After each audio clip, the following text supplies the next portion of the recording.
Perfect. There we go. Now we're live. All right.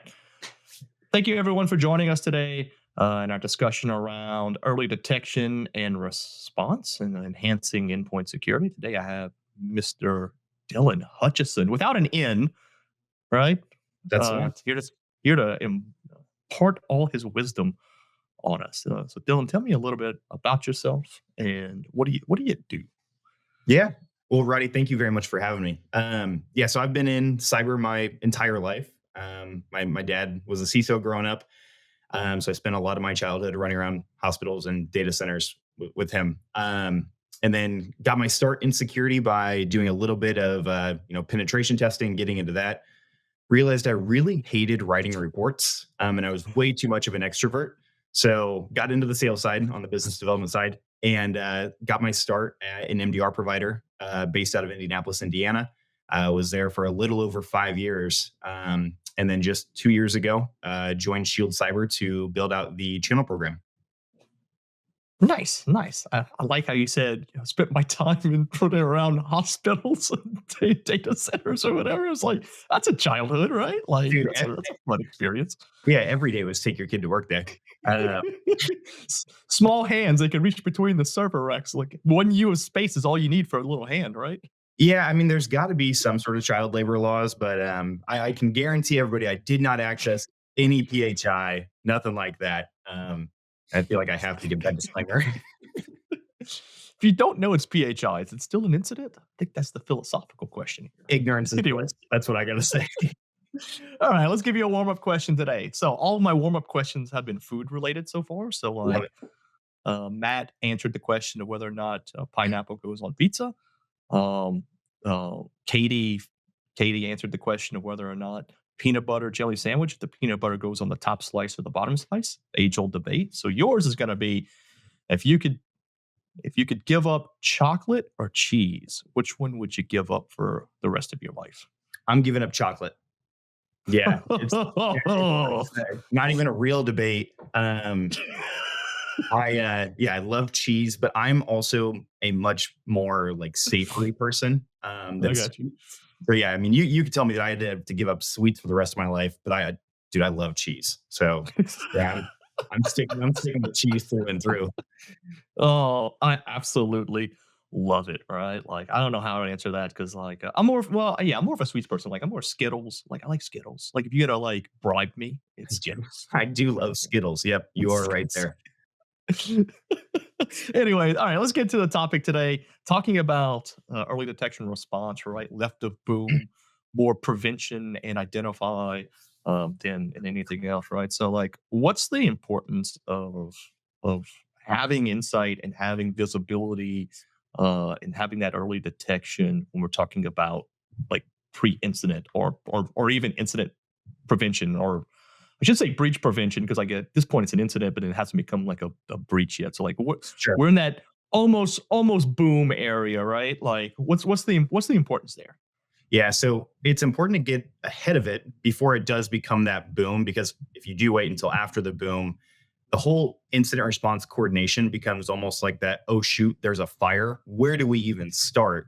But if you've got the proper controls and tools in place to detect these things early and often, it becomes a lot more surgical rather than being like, oh crap, we've got to drop everything we're doing and go all hands on deck, start calling insurance. My cats will jump on here and say hello. Um, the other thing is it reduces the amount of time for lateral movement. So you talk about the blast radius of an actual event. If you're able to contain and kind of quarantine the activity, one, you're going to save a lot of money and downtime and incident response activities, but also you're just going to limit the amount of information that the attacker has access to.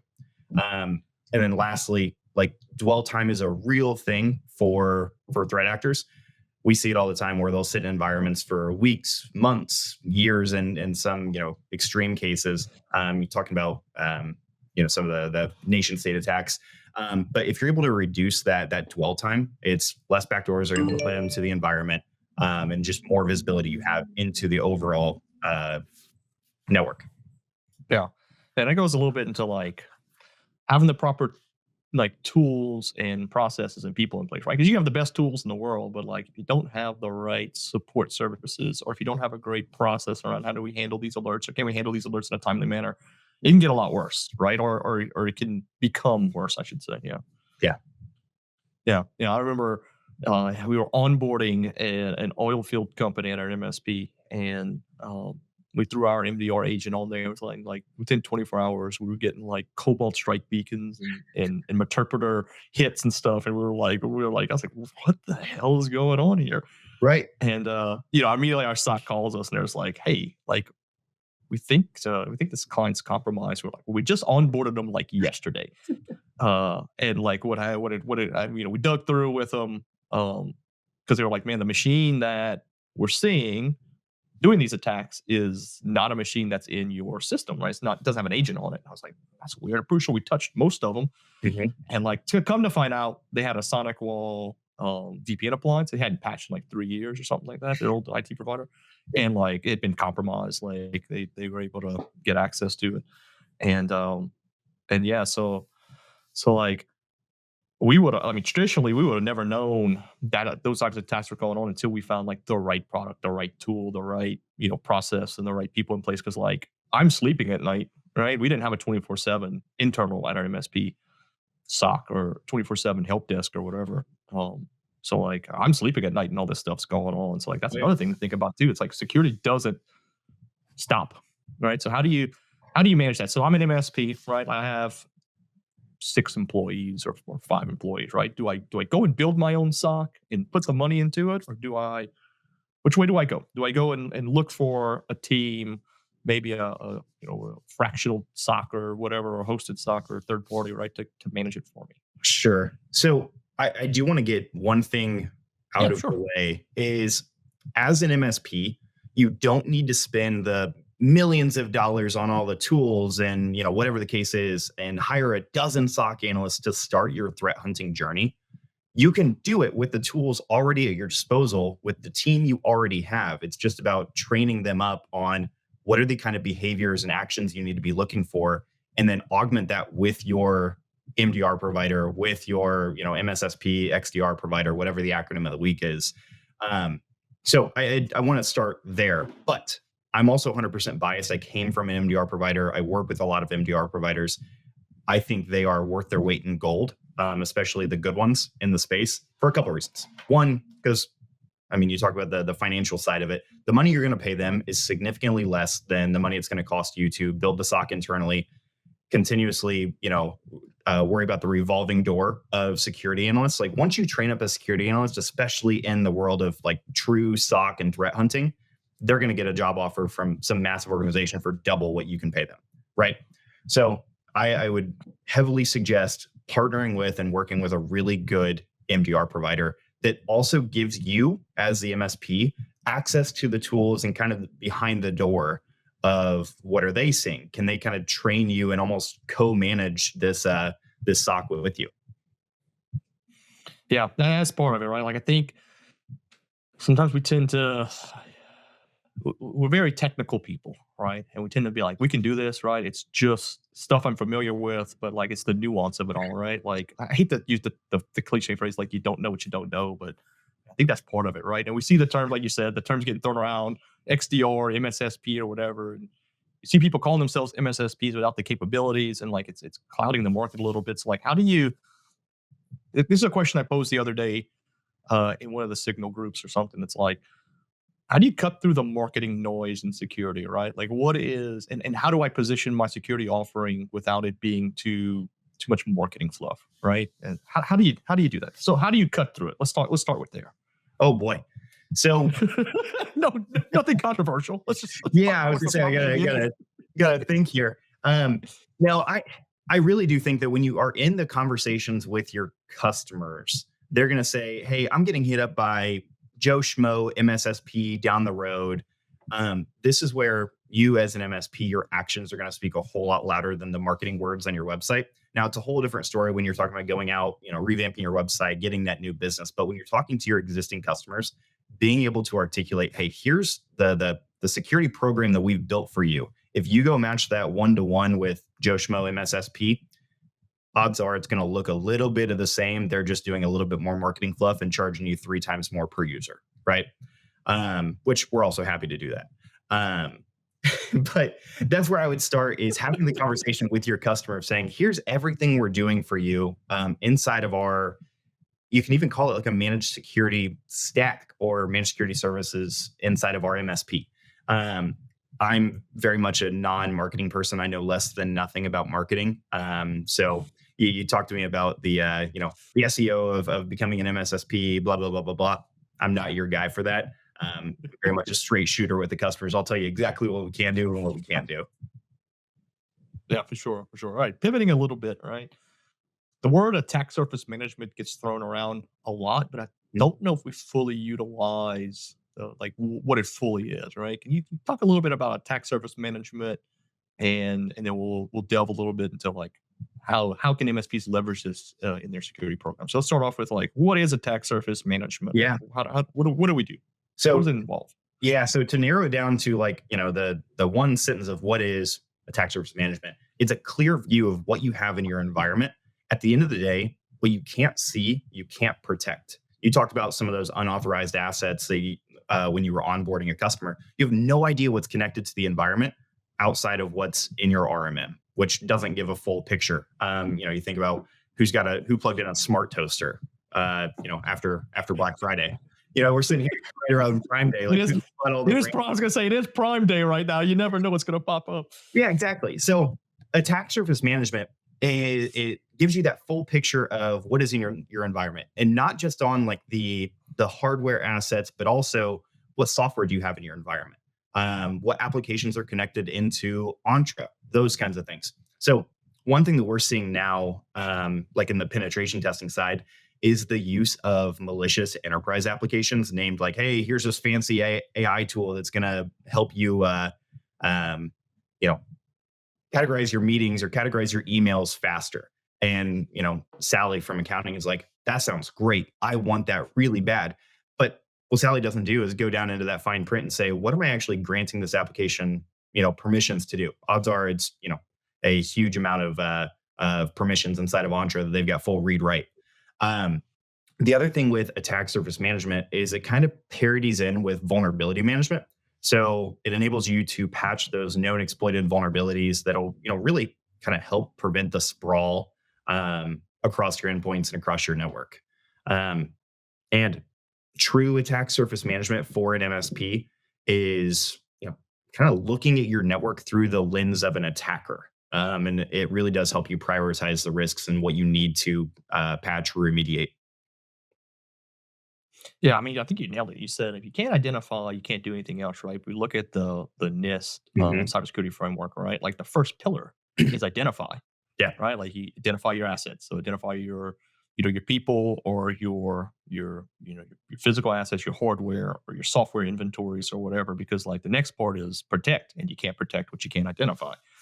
So like identification, that's part of attack surface management, right? Identifying those services potentially either unknown services, like we talk about like external attack surface management, like what AWS buckets does my line of business app in the cloud, my SaaS app use, Mhm. right? Like because you never know if those are exposed or not, and that's a part of like we start talking about penetration testing and everything else, right? That's a part of it because you may go through as many controls as you can inside that line of business app, but if they have exposed AWS buckets, like your data's sitting here, and I'm picking on AWS, like it happened with anybody Azure, any data service like that, right? So how do you go about that, right? So how do MSPs adopt attack surface management, and how do they, I guess, how do they pitch it to their clients? It's like you need this. Yeah. So I want to start off by saying attack surface management, or, Gartner's now kind of pushing everybody towards continuous threat exposure management. It is a process and a program. It is not a tool. That is a hill I will die on. Um, you, you've It's got true. It's true. It's true. yeah, Yeah. like it's one thing to implement the tools and go, hey, I can see, all of your assets and all the vulnerabilities. Okay, yeah, we're done with ASM. No, that's not reality. You've got to go through and one, identify everything. You got to prioritize the assets. That's a big thing that people forget about. Is you've got to actually say, is Roddy's device more important than Dylan's device? odds are it is. Roddy's got more access to the environment than Dylan would. I'm just a stupid sales guy. Uh, and being able to then walk through of saying, okay, now I've got 30,000 vulnerabilities on these devices. Which of these actually mean anything? And then going through and saying, okay, now that I've patched all these, critical, exploitable vulnerabilities, now what do these devices have access to? What compensating controls do I have to put in place to say, hey, I need to sever this, I need to microsegment this environment? Um, it just allows you to paint a much better picture of your environment. And you're not just throwing a tool in. There's no tool under the sun that's going to do all of this automatically for you. There are tools that'll streamline it, but you've got to actually put in the work to do true attack surface management. Yeah. I mean, I remember we started rolling out as part of um, our hardening of endpoints, right? We started rolling out like a application allow listing Yeah. service, right? Like I'm not gonna name the vendor, but and like the first question we had was in terms of software, and we're like, all right, like what do we block and what do we don't? But then that's an actual conversation you have to have with the client because you're like, hey, do you guys really need to use Dropbox? You have SharePoint. Like, what are you using Dropbox for? Right. Like, and you gotta start working yourself through that process. There's no tool that'll tell you whether or not an application is usable inside of a business environment. It still requires a conversation. And then a reevaluation, right? Especially with cloud services, right? Like when we start talking about how do we lock down or prevent leakage through cloud services, like that's a huge conversation to have with a client about, when they're going to add a new line of business application or whatever, what protections do we have to put in place to prevent, leakage, right? Or prevent an incident. And that's the human part, I think, of attack surface management is understanding the business use cases and how their business operates, right? Yep. 100%. Yeah. All right. So when we're talking about specifically in early detection, right?